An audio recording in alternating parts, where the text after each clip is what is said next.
ಉಗ್ರರ ದಾಳಿ ರಾಜಕೀಯಕ್ಕೆ ಬಳಸಿಕೊಳ್ಳೋದಕ್ಕೆ ಹೊರಟಿದ್ದಾರೆ. ಇವರ ಗಮನವೆಲ್ಲ ಲೋಕಸಭಾ ಚುನಾವಣೆಯ ಮೇಲಿದೆ. ಇದು ಪ್ರಧಾನಿ ನರೇಂದ್ರ ಮೋದಿ ವಿರುದ್ಧ ದಿನೇಶ್ ಗುಂಡೂರಾವ್ ವಾಗ್ದಾಳಿ ನಡೆಸಿರುವಂತಹ ರೀತಿ. ಕರ್ನಾಟಕ ಪ್ರದೇಶ ಕಾಂಗ್ರೆಸ್ ಸಮಿತಿಯ ಅಧ್ಯಕ್ಷ ಆಗಿರುವಂತಹ ದಿನೇಶ್ ಗುಂಡೂರಾವ್ ಹೇಳ್ತಾ ಇರುವ ಪ್ರಕಾರವಾಗಿ ವೋಟ್ ಹೇಗೆ ಪಡಿಬೇಕು ಅನ್ನುವಂತ ಉದ್ದೇಶ ಇವರಲ್ಲಿ ಇದೆ. ಸರ್ಜಿಕಲ್ ಸ್ಟ್ರೈಕ್ ನಡೆಸಿ ಪ್ರಚಾರವನ್ನ ಪಡೆದುಕೊಂಡ್ರು ಅಷ್ಟೇ. ಅವರು ಪಾಕಿಸ್ತಾನವನ್ನ ಏನಾದ್ರೂ ಮಟ್ಟ ಹಾಕುದ್ರ? ಈ ತರದ ಪ್ರಶ್ನೆಯನ್ನ ದಿನೇಶ್ ಗುಂಡೂರಾವ್ ಮಾಡ್ತಾ ಇದ್ದಾರೆ. ಹಾಗೆ ಮೋದಿ ಸರ್ಕಾರದ ಅವಧಿಯಲ್ಲೇ ಆತಂಕವಾದಿಗಳು ಹೆಚ್ಚಾಗಿ ಭಾರತದ ಮೇಲೆ ಅಟ್ಯಾಕ್ ಮಾಡೋದಕ್ಕೆ ಶುರು ಮಾಡಿದ್ದಾರೆ ಅಂತಲೂ ಕೂಡ ಬೆಂಗಳೂರಿನಲ್ಲಿ ಕೇಂದ್ರ ಸರ್ಕಾರದ ವಿರುದ್ಧ ದಿನೇಶ್ ಗುಂಡೂರಾವ್ ವಾಗ್ದಾಳಿ ನಡೆಸಿದ್ದಾರೆ. ಮತ್ತೊಂದು ಕಡೆ ಪಾಕ್ ಶತ್ರು ರಾಷ್ಟ್ರ ಅನ್ನುವಂಥ ಘೋಷಣೆಯಿಂದ ಪರಿಹಾರ ಸಿಗಲ್ಲ. ಇದು ಮುಖ್ಯಮಂತ್ರಿಗಳು ಹೇಳಿರುವಂತ ಮಾತು. HDD ಪ್ರಧಾನಿ ಆಗಿದ್ದಾಗ ರಕ್ತದೋಕುಳಿ ಯಾಕೆ ಹರಿದಿರಲಿಲ್ಲ? ಹಾಗಾದ್ರೆ ಆಗಿದ್ದ ಅನ್ಯೋನ್ಯತೆ ಈಗ ಯಾಕಿಲ್ಲ ಅಂತ ಮುಖ್ಯಮಂತ್ರಿಗಳು ಪ್ರಶ್ನೆ ಮಾಡ್ತಾ ಇದ್ದಾರೆ. ಈ ಬಗ್ಗೆನೂ ಕೂಡ ನಾವು ಚಿಂತನೆ ಮಾಡಬೇಕಾಗಿದೆ ಅಂತ ಕುಮಾರಸ್ವಾಮಿ ಅವರು ಹಾಸನದಲ್ಲಿ ಹೇಳಿದ್ದಾರೆ. ಇದು ಸಹಜವಾಗಿ ಪರ ಹಾಗೆ ವಿರೋಧವಾದಂಥ ಚರ್ಚೆಗೆ ಕಾರಣ ಆಗಬಹುದಾದಂಥ ಹೇಳಿಕೆಗಳು ನಮ್ಮ ರಾಜ್ಯ ನಾಯಕರು ಕೊಡ್ತಾ ಇರುವಂಥ ಸ್ಟೇಟ್ಮೆಂಟ್ ಇದು. ದಿನೇಶ್ ಗುಂಡೂರಾವ್ ಒಂದು ಕಡೆ ಒಂದು ಹೇಳಿಕೆಯನ್ನು ಕೊಟ್ಟಿದ್ದಾರೆ. ಇವರ ಅಧಿಕಾರದ ಅವಧಿಯಲ್ಲೇ ಈ ಥರದೆಲ್ಲ ಗಲಾಟೆಗಳು ಜಾಸ್ತಿ ಆಗ್ತಾ ಇರೋದು ಅಂತ. ಮತ್ತೊಂದು ಕಡೆ ಮುಖ್ಯಮಂತ್ರಿಗಳು ದೇವೇಗೌಡರು ಟೈಮ್ನಲ್ಲಿದ್ದಂಥ ಅನ್ಯೋನ್ಯತೆ ಈಗ ಯಾಕಿಲ್ಲ ಅಂತ ಪ್ರಶ್ನೆ ಮಾಡ್ತಾ ಇದ್ದಾರೆ.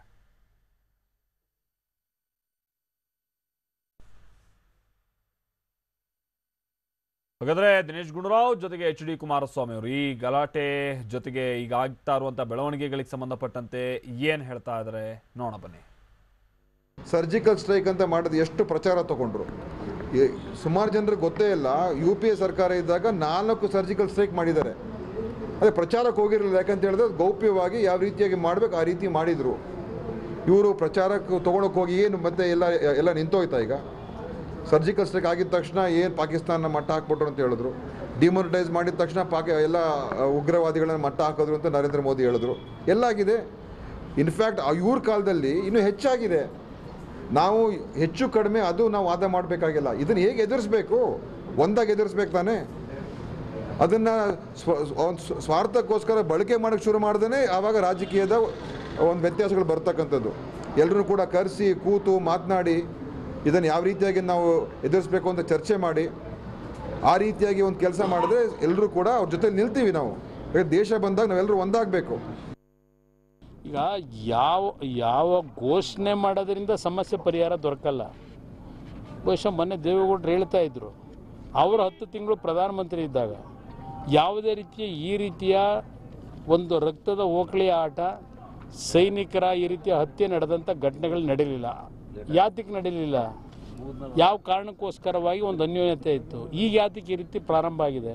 ಇದ್ರ ಬಗ್ಗೆನೂ ನಾವು ಚಿಂತನೆ ಮಾಡಬೇಕಾಗ್ತದೆ. ನನ್ನ ಅಭಿಪ್ರಾಯದಲ್ಲಿ ಇಲ್ಲಿ ಬರೀ ಘೋಷಣೆ ಮಾಡೋದ್ರಿಂದ, ವೇದಿಕೆ ಮೇಲೆ ನಿಮ್ಮ ದುಃಖದಲ್ಲಿ ನನ್ನ ದುಃಖವು ಆಕ್ರೋಶಭರಿತವಾಗಿದೆ ಅಂತ ಭಾಷಣ ಮಾಡೋದ್ರಿಂದ ಇದಕ್ಕೆ ಪರಿಹಾರ ದೊರಕೋದಿಲ್ಲ. ಇಲ್ಲಿ ಯಾವ ರೀತಿಯಲ್ಲಿ ಒಂದು ಅನ್ಯೋನ್ಯತೆ ವಿಶ್ವಾಸವನ್ನು ಮೂಡಿಸಬೇಕು, ಎಲ್ಲ ರೀತಿಯಲ್ಲೂ ಇರಬೇಕು. ದಂಡಂ ದಶಗುಣಮೂ ಇರಬೇಕು, ಎಲ್ಲ ರೀತಿಯಲ್ಲೂ ನಡೀಬೇಕು. ಕುಮಾರಸ್ವಾಮಿ ಅವರು ಹೇಳೋ ಮಾತಲ್ಲಿ ಕೊನೆಯದಾಗಿ ಒಂದು ಮಾತನ್ನ ಹೇಳ್ತಾರೆ, ದಂಡಂ ದಶಗುಣಮೂ ಇರಬೇಕು, ಅವ್ರ ಜೊತೆ ಸುಧಾರಿಸ್ಕೊಂಡು ಹೋಗುವಂಥ ರೀತಿಯಲ್ಲೂ ಕೂಡ ನಾವು ನಡೆಯನ್ನು ಪ್ರದರ್ಶಿಸಬೇಕಾಗುತ್ತೆ ಅನ್ನುವಂಥದ್ದನ್ನು ಹೇಳ್ತಾ ಇದ್ದಾರೆ. ಬಟ್ ಸಹಜವಾಗಿ ನಮ್ಮಲ್ಲಿ ಪ್ರಶ್ನೆ ಮಾಡೋದು ಅಂತಂದರೆ ಇನ್ಯಾವ ಮಟ್ಟಿಗೆ ಸುಧಾರಿಸ್ಕೊಂಡು ಹೋಗೋಕ್ಕಾಗುತ್ತೆ?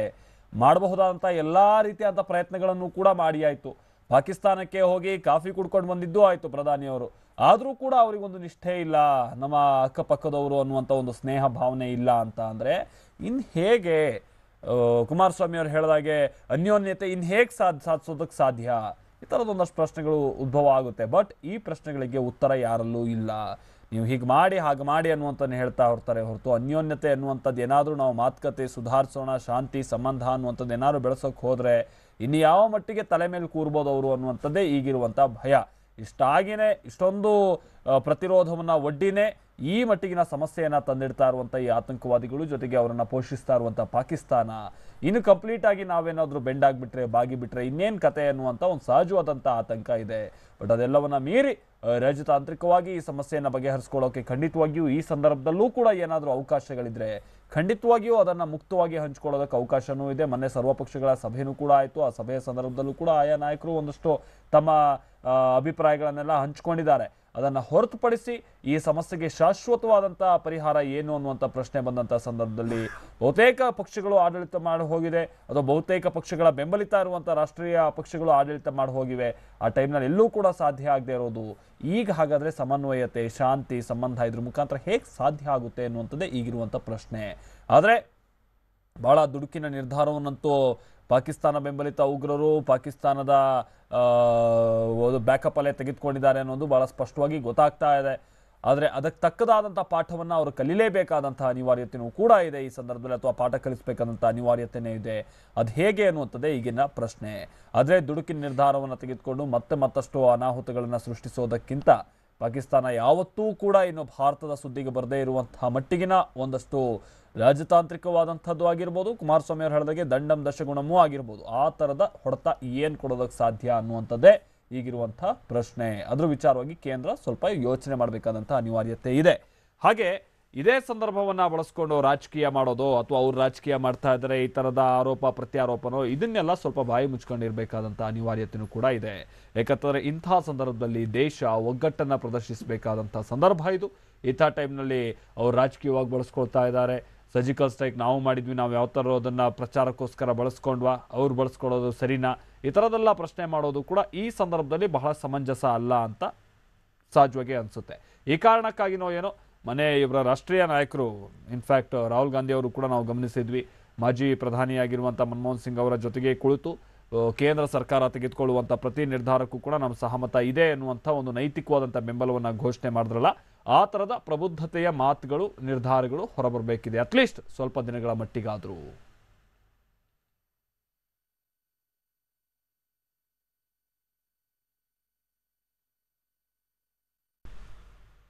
ಹಾಗಾದ್ರೆ ಮತ್ತೊಮ್ಮೆ ನಾವು ಗಮನಿಸೋಣ. ದಿನೇಶ್ ಗುಂಡೂರಾವ್ ಅವರು ಜೊತೆಗೆ ಮುಖ್ಯಮಂತ್ರಿಗಳು ಕೊಟ್ಟಂತ ಸ್ಟೇಟ್ಮೆಂಟ್ ಹೇಗಿತ್ತು?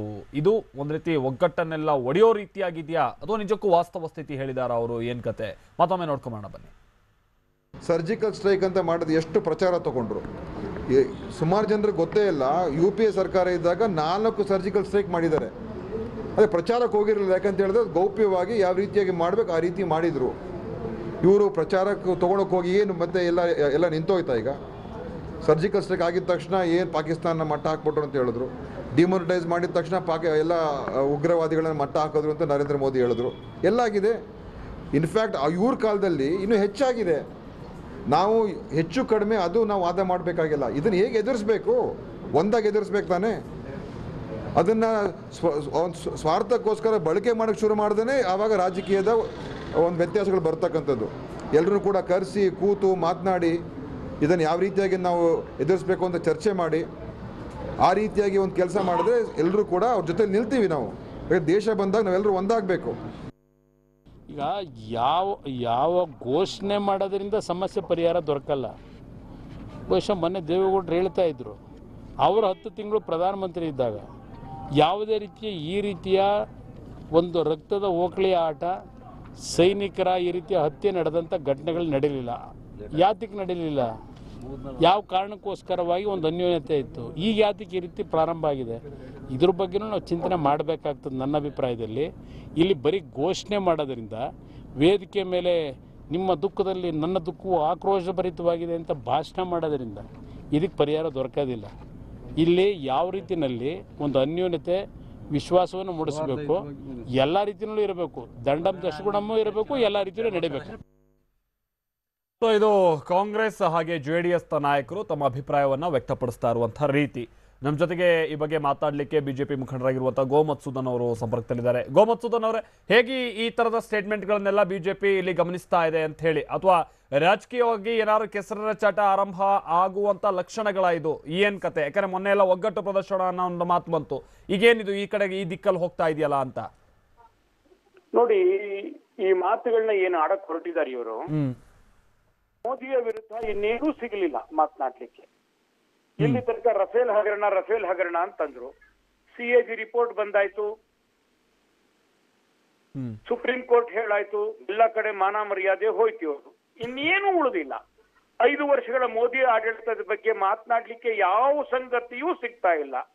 ಅದಕ್ಕೋಸ್ಕರವಾಗಿ ಈ ಒಂದು ಏನು ಅತ್ಯಂತ ದುರ್ದೈವದ ಸಂಗತಿ ನಡೆದಿದೆ, ಇದನ್ನ ರಾಜಕಾರಣಕ್ಕೆ ಬಳಸ್ಕೊಳ್ಳುವಂತ ಅತ್ಯಂತ ನೀಚ ಬುದ್ಧಿಯನ್ನ ಇವರು ತೋರಿಸ್ತಾ ಇದ್ದಾರೆ.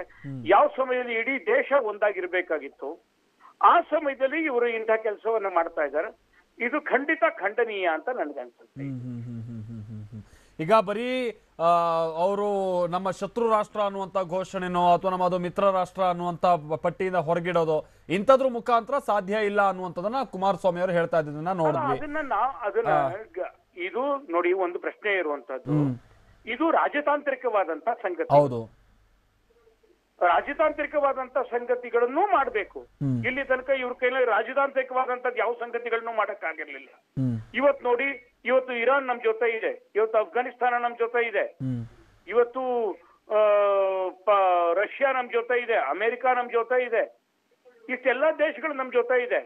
ಇದಕ್ಕೆಲ್ಲ ಕಾರಣ ಮೋದಿ ಅವರು ಈ ಎಲ್ಲ ದೇಶಗಳ ಜೊತೆ ಇಟ್ಕೊಂಡಿರುವಂತ ಸಂಬಂಧ ಇದು.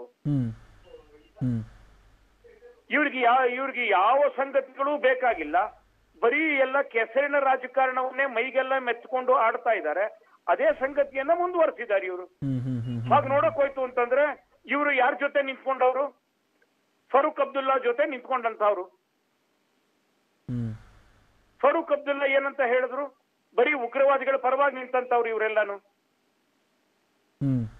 ಕಾಂಗ್ರೆಸ್ನ ಒಬ್ಬ ಯುವ ಮುಖಂಡ ಅಲ್ಲಿ ಹೋಗಿ ಹೇಳ್ತಾರೆ, ಯಾರ್ಯಾರನ್ನ ಬಿಜೆಪಿ ಸರ್ಕಾರದ ಸಮಯದಲ್ಲಿ ಉಗ್ರವಾದಿಗಳನ್ನ ಕೊಂದು ಹಾಕಿದೆ ಅವ್ರೊಬ್ಬ ಪ್ರತಿಯೊಬ್ಬರಿಗೂ 1 ಕೋಟಿ ರೂಪಾಯಿ ಕೊಡ್ತೇವೆ, ಅವ್ರ ಮನೆಯವ್ರಿಗೆ ಒಬ್ಬೊಬ್ರಿಗೆ ಕೆಲಸ ಕೊಡ್ತೇವೆ ಅಂತ ಹೇಳಿ ಹೇಳ್ಬಿಟ್ಟು ಬರ್ತಾರೆ ಇವರು.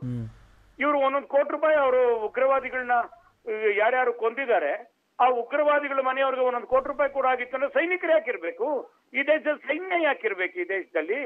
ಅಲ್ಲ, ಆ ಪ್ರಶ್ನೆ ಮಾಡಕ್ ಹೋದ್ರೆ ಇವ್ರ ಹಾಗಾದ್ರೆ PDP ಜೊತೆ ಹೋಗಿಲ್ವಾ ಅಂತ ಕೇಳ್ತಾರೆ. ಮತ್ತೆ ಬಟ್ ಇನ್ನೊಂದು ವಿಚಾರ, ಒಂದ್ ಮಾತನ್ನ ಹೇಳ್ತಾರೆ, 5 ವರ್ಷಗಳ ಅವಕಾಶ ಇತ್ತು ಪ್ರಧಾನಿ ನರೇಂದ್ರ ಮೋದಿ ಅವರಿಗೆ ಸಮಸ್ಯೆ ಅವ್ರು ಹೇಳಿದಂತ ರೀತಿಯಲ್ಲಿ ಬಗೆಹರಿಸೋದಕ್ಕೆ.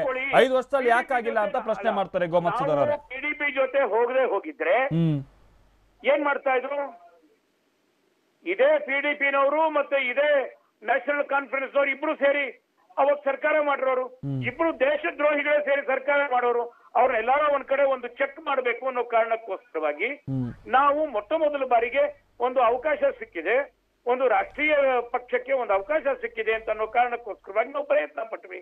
ಅವ್ರು ಯಾವಾಗ ತಮ್ಮ ಬುದ್ಧಿಯನ್ನ ಬದಲಾಯಿಸ್ಕೊಳ್ಳಿಲ್ಲ, ಅವ್ರನ್ನ ಬಿಟ್ಟು ಇವತ್ತು ನಾವು ಅಲ್ಲಿ ರಾಷ್ಟ್ರಪತಿ ಆಡಳಿತವೂ ಇದೆ ಮತ್ತೆ ಅಲ್ಲಿ ಉಗ್ರವಾದಿಗಳನ್ನ ಮಟ್ಟ ಹಾಕುವಂತ ಕೆಲಸ ನಡೆದಿದೆ ಇವತ್ತಲ್ಲಿ.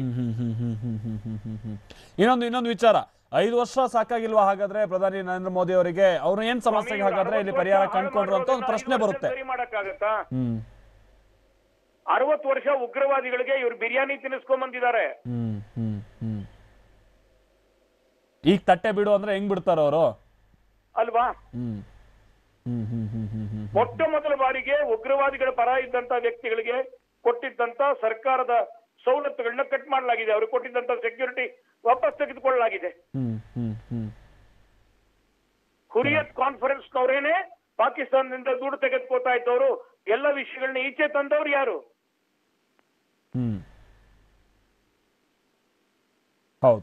ಈಗ ಇವರಿಗೆ ಚುನಾವಣೆ ಹತ್ರ ಬಂದ್ಬಿಟ್ಟಿದೆ. ಇಡೀ ದೇಶದಲ್ಲಿ ನಾವು ಈ ರೀತಿ ಬಿಜೆಪಿ ವಿರುದ್ಧ ತಿರುಗಿ ಬಿತ್ತು ಅಂದ್ರೆ, ಉಗ್ರವಾದಿಗಳ ಪರವಾಗಿ ಮಾತಾಡ್ತು ಅಂದ್ರೆ ದೇಶದಲ್ಲಿ ಇತರ ಕಡೆ ಇರುವಂತ ಮುಸಲ್ಮಾನರು ನಮ್ಗೆ ಓಟ್ ಹಾಕ್ತಾರೆ ಅಂತ ಭ್ರಮೆನಲ್ಲಿದ್ದಾರೆ ಇವರು. ಆದ್ರೆ ಈ ದೇಶದಲ್ಲಿ ಇರುವಂತ ಮುಸಲ್ಮಾನರು ನಿಜವಾಗ್ಲೂ ಪಾಕಿಸ್ತಾನದ ಪರವಾಗಿರುವಂತ ದೇಶದ್ರೋಹಿಗಳಲ್ಲ.